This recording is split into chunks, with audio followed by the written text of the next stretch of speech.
Hello and welcome to the Game Dev London podcast, a community of amazing people who love talking about and sharing their love for the details behind making games, whether or not they're actually based in London. I'm your host, I'm Oscar Clark, he, him pronouns, and I am on a quest to understand everything you wanted to know about game dev, but never dared to ask. And today I am absolutely delighted to be joined by Nick Phipps, who is a game designer at Ubisoft, who did a fantastic talk recently at Pocket Gamer talking about the game design around the joys of LiveOps. So Nick, welcome. Tell us a little bit about yourself. Hey, it's great to be here. Thanks for having me on. I'm Nick Phipps. I'm a game designer here at Ubisoft Abu Dhabi. And I've been in the industry for almost 10 years now, I think 9 years or something here. And I've been in mobile live ops for pretty much the entire time. I've released several games over that time. And for the last 5 years, I've been working on a game called Growtopia, which is a mobile MMO sandbox with lots of random numbers and names in there. So all the joys of all the things that come with those titles as well. It's an interesting thing about mobile live ops versus PC live ops. I mean, I think there's some people who think that all mobile games now are live. I'm not too sure that's quite true, but it's not far off. I don't, arguably, depending on where you go. But I think people are still skeptical in terms of PC. Although that, again, given that I spent my entire career since 1998, when I started doing online gaming, and we were doing effectively live ops. We just didn't call it that at the time. That's why the book's called Games as a Service, not called Live Ops as a Service, which obviously is crazy. We should have done. Actually, weird thing is I don't actually have the phrase live ops in my Games as a Service book. It's all implicit, but you're amazing how these things happen. So what got you into thinking about the live part? Oh, in fact, let's go a step further back. What does live mean to you? So for the games I've done, it's interesting that you say PC versus mobile, because all of the games I've done have been both. They've been either Facebook were the first ones, which were Facebook plus mobile plus, so Facebook, Google, iOS. And Growtopia is also on all of those platforms as well. And it was also for a time on the consoles. So I've worked across all of those platforms.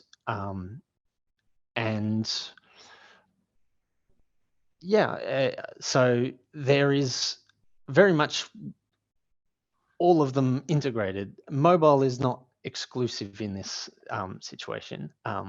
Exactly. Yeah. Sorry, back to the question. Sorry. No, I think that's really fascinating, because you mentioned something really important there, which I think a lot of people have forgotten about, is that there was once upon a time a thing called Facebook games.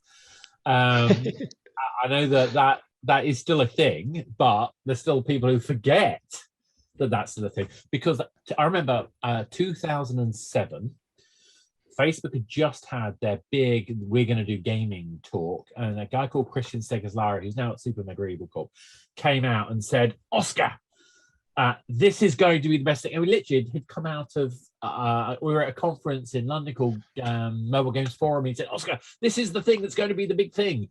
He went on to form Playfish.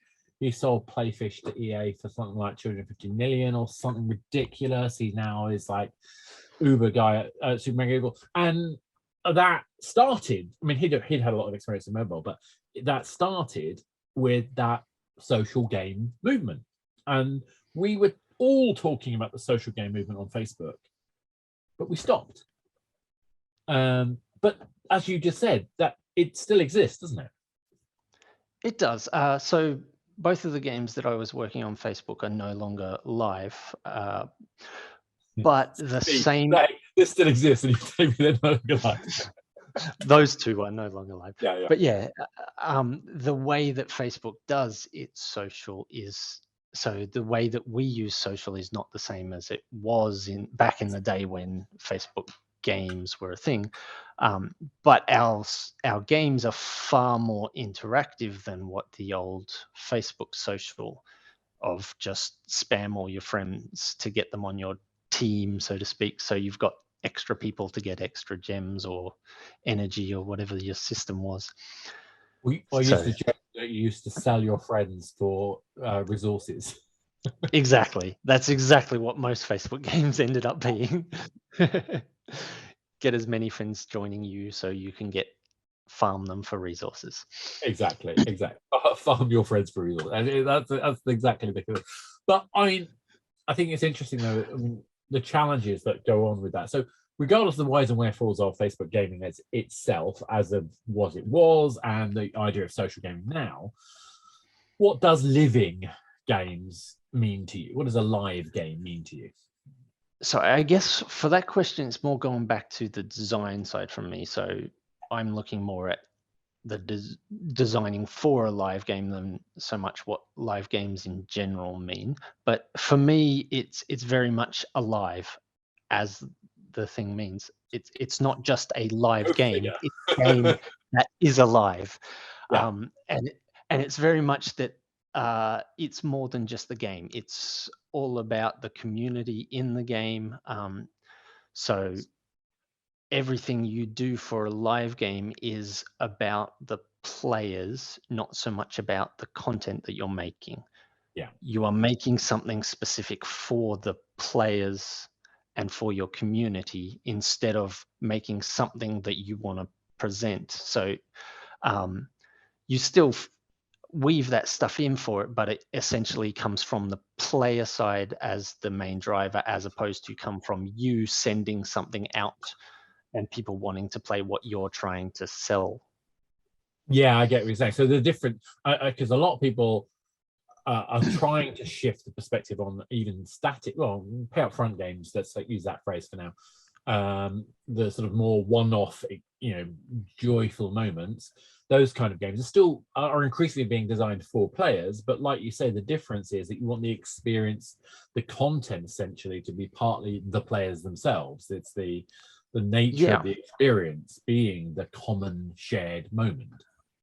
Yeah, and I think there's one thing that I sort of lean towards fairly heavily, and at the start of social gaming was sort of not the case.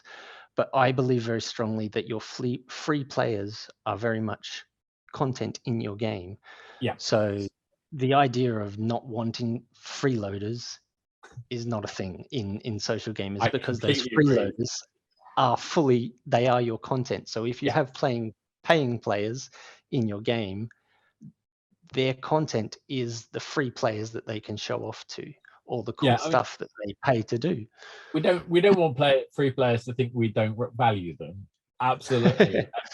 when we use shorthand like that, I know exactly what you mean, and we need to delight in those free players, and the fact that those free players exist are why we have players who are willing to pay, because that meta game, I divide games into the mechanic, the context, but for me the thing that keeps the game alive is the meta game, the things that are not the game, and part of that is the social interaction, that is the engagement, the collaboration, the competition, but it's also why I would watch someone else play. And I think as we see this kind of like almost increasing dependence on YouTube and Twitch streaming in terms of the games industry, even on mobile, we're starting to see kind of increasing connection with those kind of viewable experiences. I think that's still part of this kind of metagame mindset, this living mindset, where we want to just sit there and enjoy sometimes, not just do, if that makes sense. Yeah, and like it's interesting you bring the YouTube up, because that's one thing that like the feedback loop between the player and the developers is so short. Like I can release content and I can have someone sending me feedback within a minute or two with videos of them playing through all the stuff I have literally just released and giving me direct feedback. I mean, they're not necessarily talking to me, they're talking to a YouTube audience, but you can watch someone sitting there talking directly to a screen saying, here's what I like, here's what I don't like. and within minutes of content being live, you have your feedback straight back to you saying, well, at least this group of people really enjoyed this thing and didn't like this thing. No, exactly. And I think there's something in this whole principle of the immediacy, the feedback loop, which is the delight, but it's also the terrifying thing about running these games, because we can stuff up really badly, and it means that there's a lot more work going on behind the scenes that maybe some people, particularly players, will credit. I mean, lots more kind of planning, thinking, testing, engaging. There's a lot of elements in the mix, isn't there? There is, and there's a lot of that is like keeping the pulse of the game. You're always sort of aware of how the community is reacting and responding. And yes, it's scary, but at the same time, that speed is also one of the great parts of it, because if you do stuff up, you can essentially fix it and have it back. So you have that feedback immediately. And it's not always possible, but sometimes you can literally push a fix within a few minutes and it's back. So that fills me with dread, though. 2 minutes. But I mean, you're right. I mean, actually, a lot of what I try to do is to make everything configurable. Yes. And rollback process being, is that asset or is that feature available to these cohorts of players?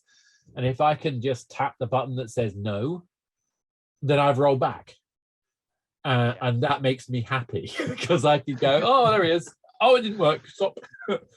Anything just disable that system for now. Yeah, just turn it off. But it's not always that easy, obviously. I mean, we do have builds. We do have, a lot of server stuff, a lot of config stuff, a lot of content stuff.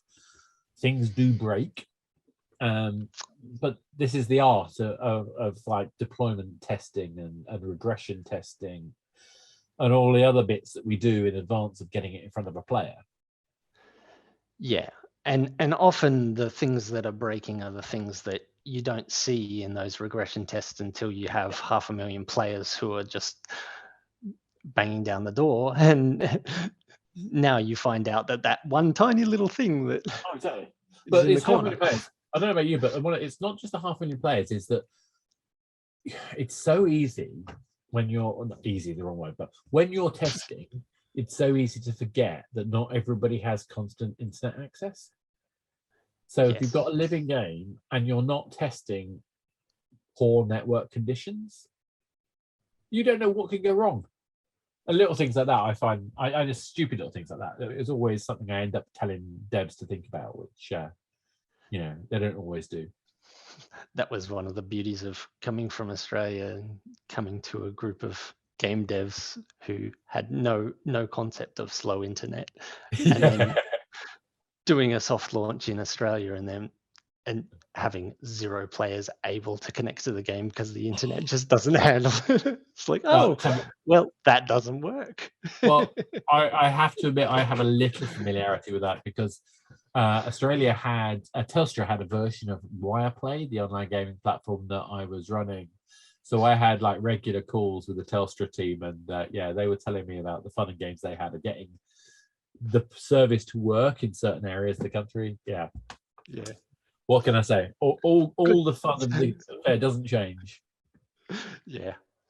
So one of the things so let's go back to basics. So we think a live game is a game that has this ability to be updated regularly, that's got the kind of focus on the experience of players to players. So players are essentially part of the content experience, the engagement with other people. Even I'd argue their presence is sometimes enough. Not necessarily having to do multiplayer.